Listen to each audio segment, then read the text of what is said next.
안녕하세요. 콘스탄트 김의 티스와 함께 돈 버는 아카데미. 이번 시간에는 돈 버는 증여 상속, 똑똑한 증여와 현명한 상속, 그 방법에 대해서 말씀 나누겠습니다. 똑똑함과 현명함의 차이는 무엇일까요? 혹자는 둘 다 같은 의미의 단어라고들 말합니다. 하지만 둘은 엄연히 다른 의미를 내포하고 있습니다. 한 가지 예를 들어 보겠습니다. 상사가 자신이 작성한 기획 안에 틀린 부분이 있는지 없는지 부하 직원들에게 확인하라고 했을 때 틀린 부분을 바로 찾아서 보고하는 사람은 똑똑한 사람이고요. 틀린 부분은 찾았지만 바로 보고하지 않는 사람은 현명한 사람입니다.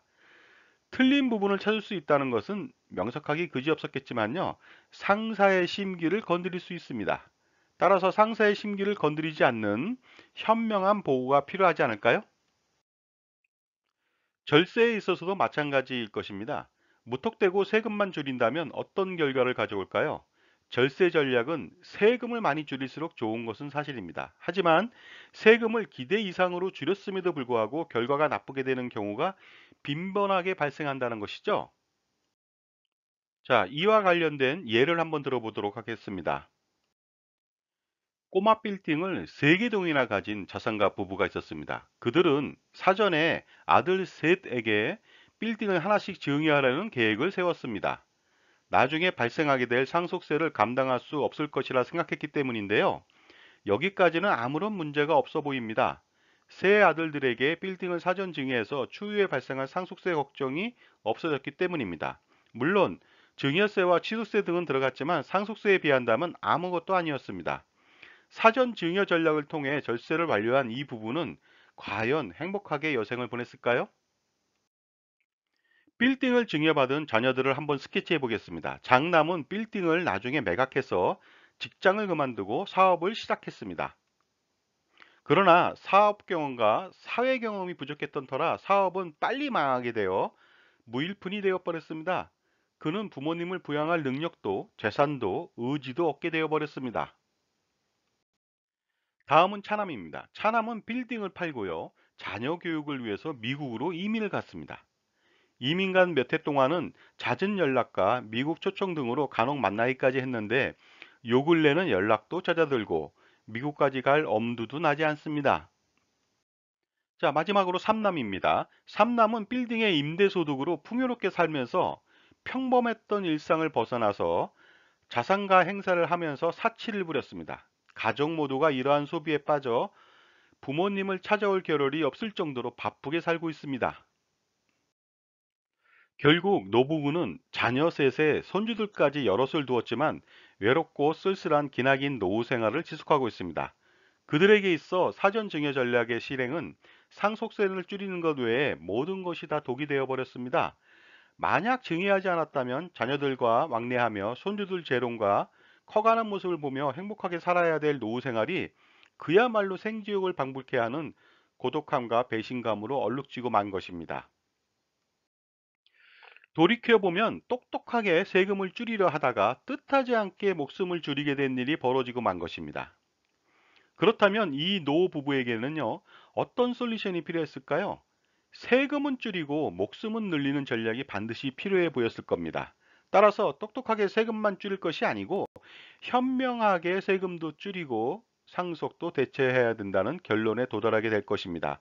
따라서 그들의 그 노부부의 선택지는 세 가지가 있었습니다.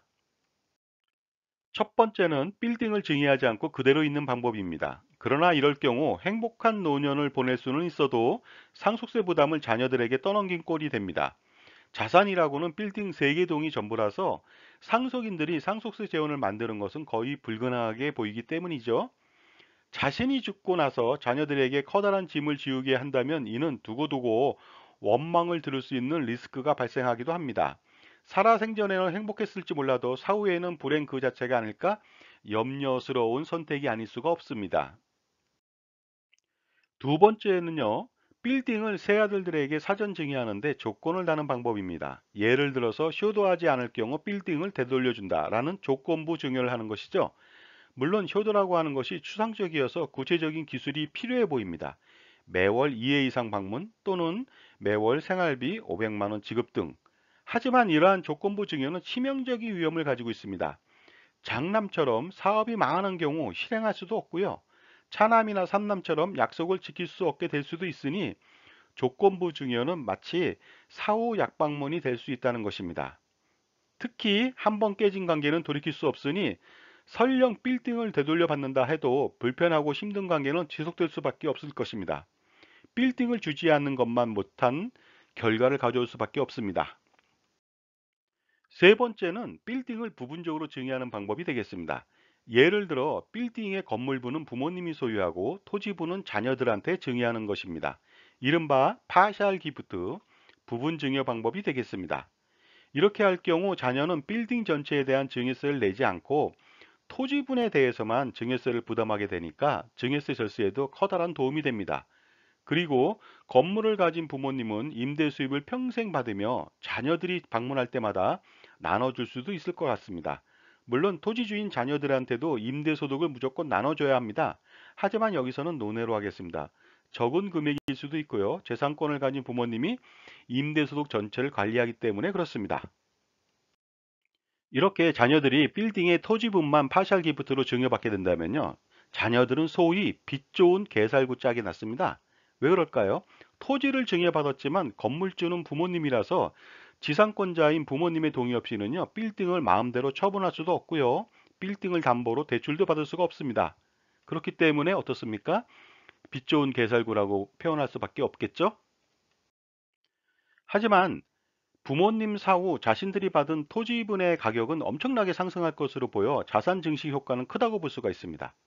이에 반해서 건물을 가진 부모님은 돌아가실 때까지 재산권을 행사하면서 상속세를 최소화로 만들 수 있다는 일거양득 효과가 나타날 수가 있습니다. 왜냐하면요. 시간이 경과할수록 건물의 평가 금액은 감가상각으로 인해 무조건 감소하여 최초가액의 10에서 20% 수준이 되기 때문에 상속세 부담에서 헤어나올 수가 있습니다. 물론 꼬마 빌딩에 대한 감정평가를 할 경우 감가상각 후 자녀 가치보다 약간 상회할 수는 있으나 이 역시 상속세 부담은 그다지 크지 않을 것으로 판단됩니다. 결국 현명한 부모라면 세 번째 방법을 선택할 것 같습니다. 증여세와 상속세도 줄이고 평생 재산권을 행사하면서 힘 있는 노인으로 군림하며 호령하며 살 수 있는 방법이 되기 때문입니다. 절세는 세금만 줄이는 것이 능사는 아닙니다. 사람이 행복하게 살아가는 것이 먼저이고요. 세금은 두 번째이기 때문입니다. 따라서 행복한 삶을 전제로 한 절세 전략을 세우는 것이 가장 중요합니다. 바로 똑똑함보다 현명하게 절세할 수 있는 기술. 이제 보다 많은 절세를 하기 위해 전통적인 방식에서 벗어나서 행복한 절세를 하는 방법을 모색할 필요가 있습니다. 자, 지금까지 행복한 절세 방법에 대해서 말씀 나눴고요. 똑똑한 증여보다 현명한 증여를 통해서 확실하게 행복한 삶을 누리시기 바랍니다. 감사합니다.